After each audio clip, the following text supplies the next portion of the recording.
going to love this one. This is a regular to the show, Calvin. John from Canada is here to talk with us.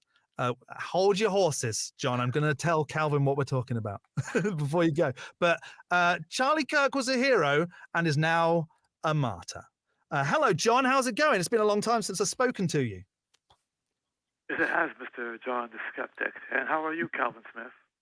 I'm good. How are you? I'm good, good. So, like I said, Mr. Kirk, the late Mr. Kirk, was a hero because he was brave enough to tell the truth. And he died for his beliefs. What happened to him was a tragedy, no doubt about that, and the killer should be brought to justice. However, in his death, he's now been solidified, immortalized. And you agree that he should be immortalized and he should be seen as a martyr, is that correct? That is completely 100% correct. Okay. And is blasphemy. Just right. Well, and just as just so I got the full picture, John, where do you identify? Because I know a little while ago you identified as atheist, and is that still the case?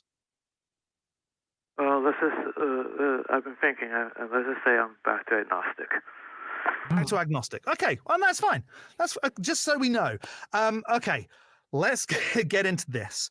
Let's just say one truth that he said that would be deserving of him being turned into a martyr.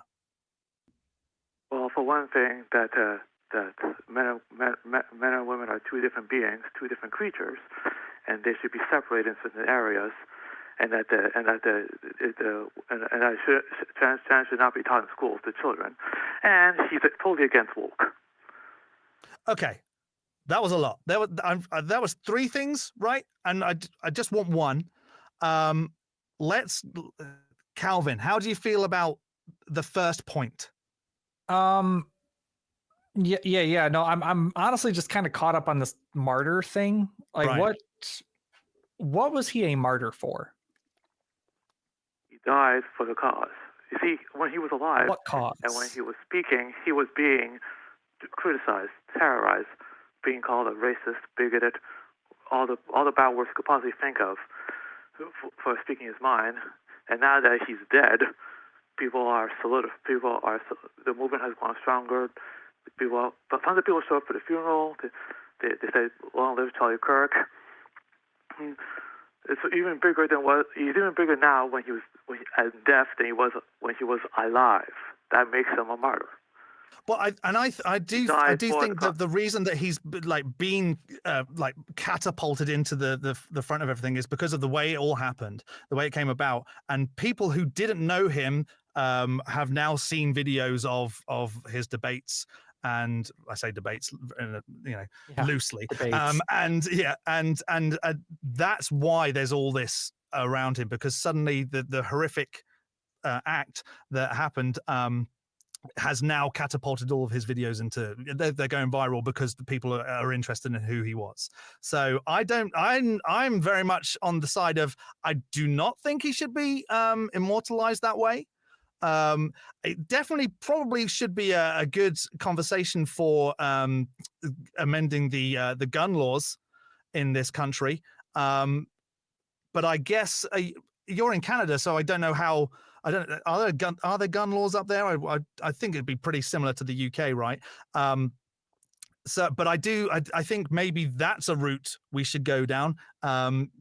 People have far too much access to weapons over here, and maybe that could be a good call. That might be a good way to immortalize him, but I definitely don't think he should be a martyr for what he what he said. It doesn't matter what you think. The point is, he is a martyr, and there's no changing that now. But what I find really appalling is that you have people who are celebrating over his death, saying that it was a great thing that he died, or people who say that he shouldn't be mourned because of his political views. That's what really disgusts me. Yeah, let me just pause you there, John. So I'll just be straight. Like, I don't think anyone should be shot for any reason. Like, I'm just not for it. It's not for me. I don't think that's cool. Don't do it. Right. So I don't think that it is I don't think it was the right thing to do, right, to Charlie Kirk, right? But I mean, let's go this route. Do you actually think that Charlie Kirk was not saying very, very insensitive, racist, misogynistic things? Do you think that just none of that was being said? If you consider saying the truth about biology and not saying that black people or anyone ethnic people have to follow the rules or obey laws, and that no one should be given privilege and everyone should be treated equally under the law. If you want to call that bigotry or evil or racist, whatever, then that's just being racist. Yeah. That's not racist. That's just being that's being racist. To say that everyone has to follow the rules. But you weren't saying everyone. You were singling out different ethnicities in that one sentence. So that's not everyone. You're saying this group of people should be following the law, and this group of people. That is bigotry.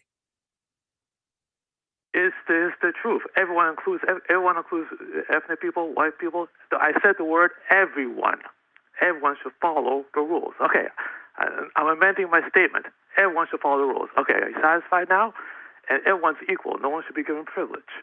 No one. That's what the United States was built on. That's what I am saying. But that wasn't what Charlie Kirk was. That wasn't his memo, though. That's exactly what he was saying. That's exactly what he was saying. Exactly. I completely disagree. There were times that he said, like, if he saw a black pilot, that he would wasn't it something like he would consider not getting on the plane, or he'd be wondering how they got there. I actually have quotes ready to go if you'd like to hear them. Yes, John. please. Like this one, speaking of blacks, they were actually better in the 1940s. It was bad. It was evil. But what happened? Something changed. They committed less crime.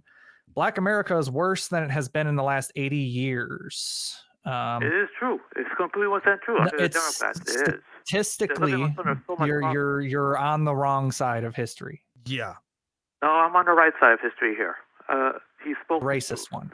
I really don't know why you guys have a problem with everyone being treated equally. Why do you feel that's not everyone? That's singling people out. It's the wording right there, John. Excluded. Why do you? I'm gonna mute you just a second. I thank goodness we have that. But the wording there specifically targets one ethnic minority. And so that isn't everyone. I'm sure Calvin's got a ton more there.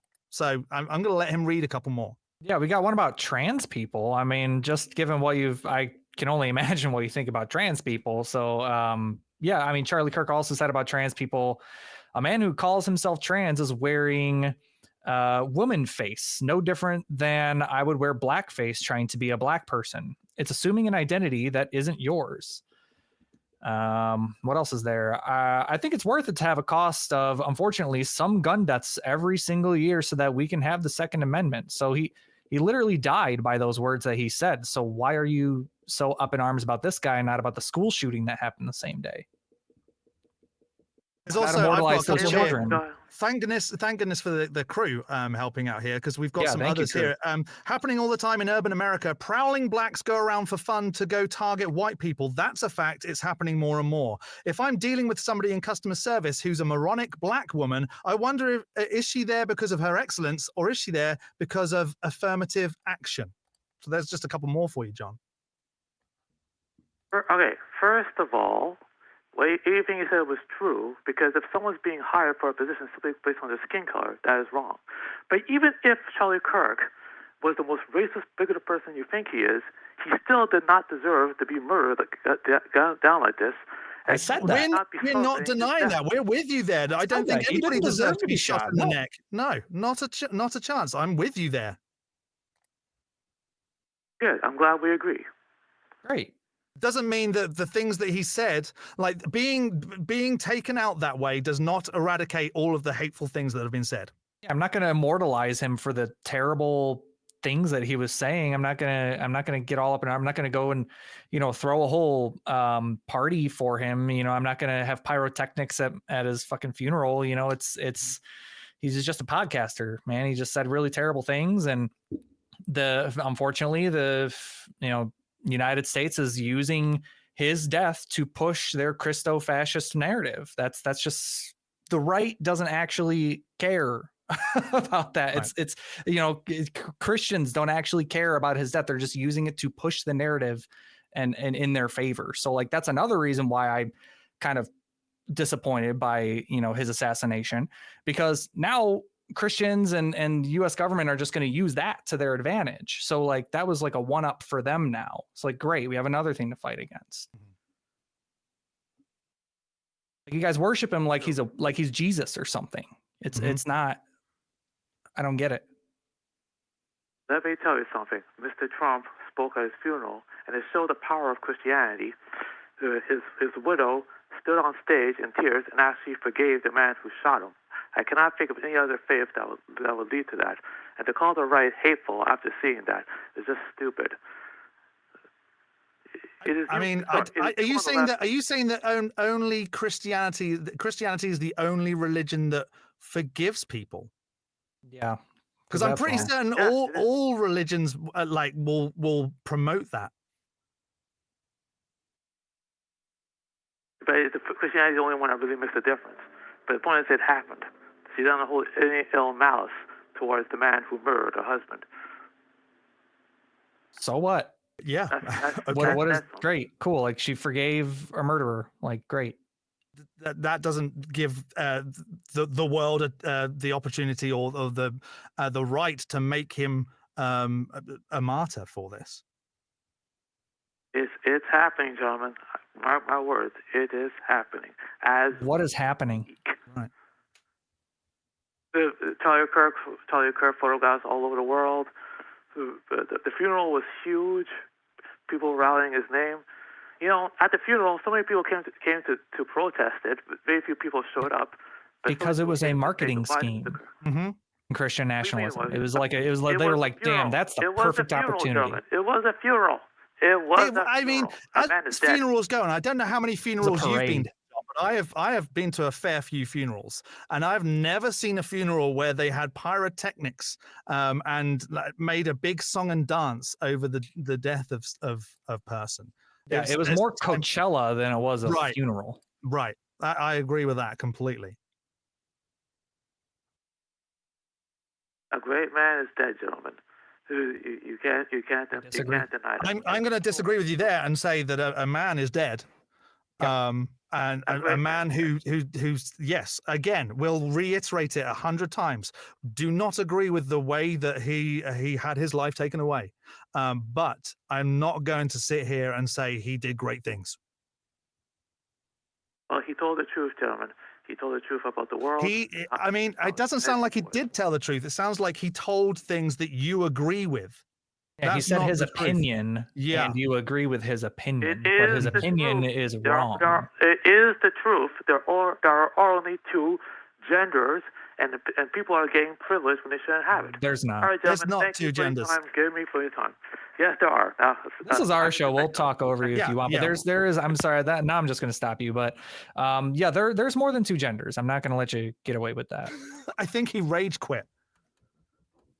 That was John rage quitting. Yeah, there are only two genders. Bye, gentlemen. The end. And goodbye. I feel like we were making some real progress with. But then he started to get super racist, and I just was not. I meant before today. I went before today. No, that's where I draw the line. Yeah, it's there's no space for that kind of thinking, and as long as people are trying to make this man a martyr, I will do all I can to say, no, you're wrong. I feel like Calvin probably would do the same.